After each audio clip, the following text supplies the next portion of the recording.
The soundtrack's pretty awesome. Yeah, the soundtrack's really good, man. Volume 2 soundtrack's really, really good. I dare say it's better than the first one. There's some really deep cuts on it, man. George Harrison, Cat Stevens, Fleetwood Mac, a bunch of kind of lesser-known songs. I mean, it's like part of the identity of the movie. Amazing music choices, amazing humor, and amazing moving performances. What would you say is your favorite song from the soundtrack? I think, for me, Fleetwood Mac, The Chain. And then it's Cat Stevens, Father and Son. I like Come a Little Bit Closer. I think it's by Jay and the Americans or something. God, I feel so generic when I say this, but I think it's The Chain. I think Fleetwood Mac is The Chain. I love it. You know, it's something I would listen to anyway, but I think it's just something that really resonates. It's really relevant to our film. I think probably the Cat Stevens song, Father and Son, at the end, that's the one that moves me the most. I like My Sweet Lord, and the soundtrack, I don't know the name of the song, when Yondu is fighting the other people. What do you think your favorite moment on the soundtrack is? You know, I love Kurt Russell and Chris Pratt talking about Brandy and dissecting it.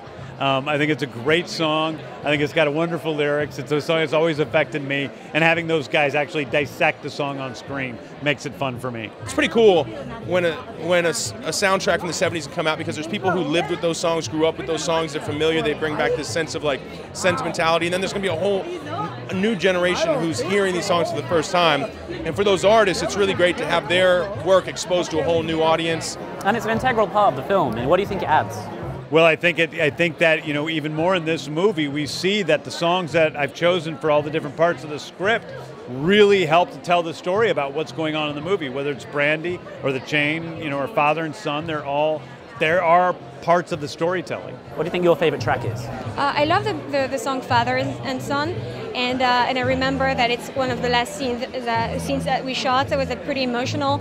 And were you guys listening to the soundtrack on set to really pump yourselves up? Yeah, we always do. We listen to you know, the score, we listen to the soundtrack. But it doesn't show, you know, we have something in our ear and we all listen to the song at the same time. When we got the script, we also received a CD of the soundtrack to go with it. And I think that it helped us greatly to find our emotional beats and to get into the moment. And if there was one classic track you'd like to see in the next movie, what do you think it would be? Man, I don't know. Hopefully, maybe some Michael Jackson, maybe some Jackson 5 or Michael Jackson. That'd be kind of cool. Jailhouse Rock by Elvis.